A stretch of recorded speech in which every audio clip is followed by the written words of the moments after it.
Hello friends, I am Pratibha and again welcome to teaching channel. आज का जो हमारा वीडियो होने वाला है वो बीएड फर्स्ट सेमेस्टर के पाठ्यक्रम में भाषा से रिलेटेड टॉपिक है, जो कि है प्रथम भाषा शिक्षण के सामान्य सिद्धांत, यानी कि general principles of first language teaching. ठीक है, कौन कौन से ऐसे प्रिंसिपल्स हैं या कौन कौन से ऐसे सिद्धांत हैं जिनको हमें ध्यान में रखना होता है जब भी आप जो है प्रथम भाषा को पढ़ा रहे हो, प्रथम भाषा में शिक्षण आप करवा रहे हो। ठीक है छात्रों को। तो यहाँ पे ये वीडियो अगर आपको पसंद आता है, आपके लिए हेल्पफुल रहता है, तो इस वीडियो को लाइक करें, अपने फ्रेंड्स के साथ जरूर शेयर करें। और चैनल अगर आपको हमारे जो वीडियोस हैं वो पसंद आते हैं, हमारे चैनल का कंटेंट अगर आपको पसंद आता है तो चैनल को जरूर सब्सक्राइब करें। और सब्सक्राइब बटन के बगल में जो एक बेल आइकन होता है गाइस, उसे भी जरूर हिट करें, ताकि जब जब भी हम वीडियो डालें आपके पास नोटिफिकेशन इजीली और सबसे पहले आपको नोटिफिकेशन मिल सके। तो चलिए यहाँ पे देखते हैं। सबसे पहले प्रथम भाषा शिक्षण के सामान्य सिद्धांत, 10 सिद्धांत को हमने यहाँ पे लिया है। जरूरी नहीं है एग्जाम में आप इन्हीं को लें, इससे एक्स्ट्रा भी कुछ सिद्धांत होते हैं और हो सकता है आपको 5 सिद्धांत लिखने के लिए बोला जाए, या फिर लॉन्ग में आए शॉर्ट में आए, उसी हिसाब से आपको लिखना होता है। पर यहाँ पर हम 10 प्रॉपर प्रिंसिपल्स को ले रहे हैं यहाँ पर। ठीक है, जो शिक्षण प्रथम भाषा शिक्षण के लिए आवश्यक हैं या फिर आपको ध्यान में रखनी होती हैं। तो फर्स्ट है इसमें जो सिद्धांत हमने लिया है, इसमें फर्स्ट वो है अभिप्रेरणा एवं रुचि का सिद्धांत। सेकंड है क्रियाशीलता का सिद्धांत। थर्ड है अभ्यास का सिद्धांत। फोर्थ है इसमें नवीन समन्वय का सिद्धांत। फिफ्थ है पाठ्य सामग्री का सिद्धांत। नेक्स्ट है अनुपात और क्रम का सिद्धांत। उसके बाद है अनुकरण सिद्धांत, बोलचाल सिद्धांत, बाल केंद्रितता सिद्धांत, और जो लास्ट है वो है शिक्षण सूत्रों का सिद्धांत। एक एक करके इन सभी को देखेंगे थोड़ा थोड़ा। ठीक है, कि मतलब किस तरीके से आप इनके अंदर, अगर आपको आ जाए एग्जाम में, तो किस तरीके से आप इन्हें लिख सकते हो। फर्स्ट है इसमें अभिप्रेरणा एवं रुचि का सिद्धांत। ठीक है, नाम से ही पता चल रहा है, रुचि का सिद्धांत या फिर अभिप्रेरणा का सिद्धांत। मतलब जब भी आप प्रथम भाषा में शिक्षण करते हैं तो आपको बालकों की रुचि को ध्यान में रखकर ही उन्हें जो है नॉलेज प्रोवाइड करवानी है। ठीक है, क्यों?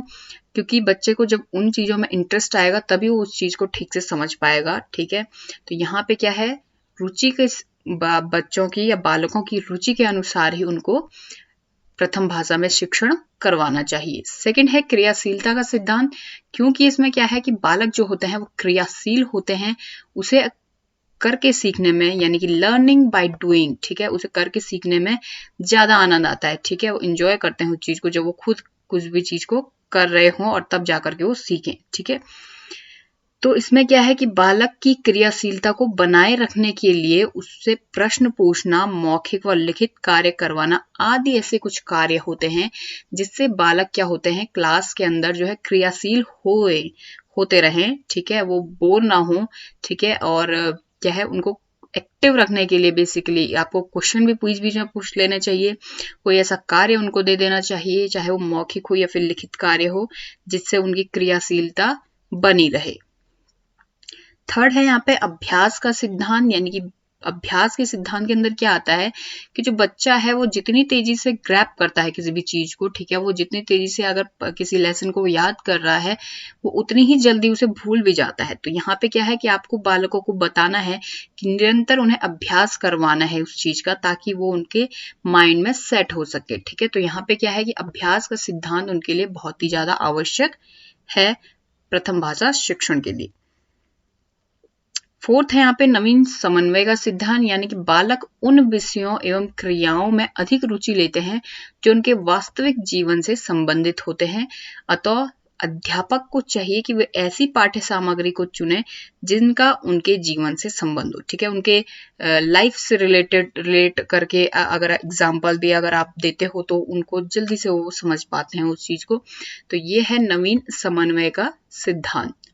नेक्स्ट है पाठ्य सामग्री का सिद्धांत। ठीक है, यानी कि पाठ्य सामग्री जो होनी चाहिए, जो उनको किसी भी सब्जेक्ट में जरूरी होती है, उस सब्जेक्ट से रिलेटेड जो भी सामग्रियां हैं उसकी एक प्रॉपर रूपरेखा जो है शिक्षक को पहले ही तैयार कर लेनी चाहिए।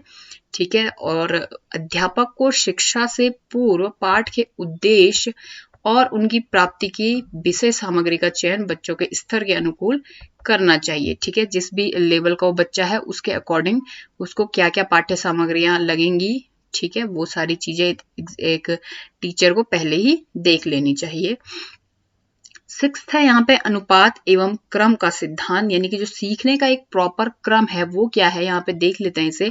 फर्स्ट है अध्यापक का बोलना और विद्यार्थी का सुनना तथा समझना। ठीक है, सबसे पहले जो क्रम होता है कि अध्यापक बोल रहा होता है आगे से, और जो छात्र हैं या जो विद्यार्थी हैं वो पहले समझेंगे और उसे सुनेंगे। ठीक है, सेकंड है विद्यार्थी का अनुकरण करना और बोलने का अभ्यास करना। ठीक है, वही चीज को रिपीट करना जो टीचर ने बोला है और उस चीज का अनुकरण करना।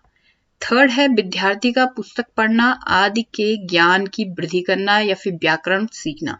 ठीक है, तो मतलब पुस्तक पढ़ना भी उसका थर्ड जो है क्रम है। और जो लास्ट क्रम है वो है रचना द्वारा अपने विचारों को शुद्ध भाषा में प्रकट करना। ठीक है, अब क्या है, जब उसने ये सारी चीजें कर दी तो फिर उस जो भी उसने सीखा है उसको प्रकट किया जाए शुद्ध लैंग्वेज में। तो वो ये जो है क्रम है सीखने का क्रम, यही है अनुपात और क्रम के सिद्धांत के अंतर्गत यह आता है। 7th पॉइंट यहाँ पे है अनुकरण का सिद्धांत, यानी कि जो बच्चे हैं वो अनुकरण द्वारा सीखते हैं, शीघ्रता से सीखते हैं, बोल बोल करके। मतलब आप उनके सामने कुछ चीज बोल रहे हो, वो उस चीज को जल्दी ही ग्रैब कर लेते हैं। इसलिए बच्चे अपने शिक्षक के बोलने, लिखने, स्वर एवं गति आदि का अनुकरण करके वैसा ही सीखने का प्रयत्न करते हैं। अब यहाँ पे शिक्षक है स्कूल तक के लिए है, घर में भी वो अपने माता पिता का अनुकरण करके कई चीजें सीखते हैं। तो यहाँ पे क्या है कि अनुकरण सिद्धांत के अंदर वही चीज आएगी कि बच्चों के सामने आप जो चीज बोल रहे हो, जो चीज लिख रहे हो, बार बार लिखा रहे हो उन्हें, ठीक है, जिस तरीके से आप बात कर रहे हो वो चीज को जल्दी ग्रैब करते हैं, और अनुकरण के सिद्धांत के अंदर हम यही देखेंगे। नेक्स्ट है बोलचाल का सिद्धांत, यानी कि बोलचाल का बोलना। ठीक है, मतलब क्लास के अंदर जो है बच्चा होता है वो एक मूक श्रोता की तरह ना सुने अपने अध्यापक को। ठीक है, वो बीच बीच में रिएक्ट भी करे, ठीक है, रिपीट करे उस चीज को। तो वो क्या होता है, ये बोलचाल के सिद्धांत के अंतर्गत आता है। यानी कि इसमें क्या है कि बालक कक्षा में मूक श्रोता बनकर न सुने बल्कि कानों से सुने और मुख से बोले, जिससे शिक्षण कार्य को प्रभावी बनाया जा सके। ठीक है, अगर सिर्फ टीचर बोल रहा है और बच्चे सुन रहे हैं तो जरूरी नहीं है कि उनमें से सारे ही बच्चों को वो चीज समझ में आ रही होगी। ठीक है, तो इसलिए क्या है कि बीच बीच में उनको बोलने का अवसर भी दिया जाना चाहिए। 9 पॉइंट है बाल केंद्रिता का सिद्धांत, यानी कि बालक को केंद्र में रखकर ही शिक्षण कार्य किया जाना चाहिए। यहाँ पे क्या है, भाषा शिक्षण के समय इस बात का पर्याप्त ध्यान रखना चाहिए कि शिक्षण का जो केंद्र है वो कौन है, बालक है।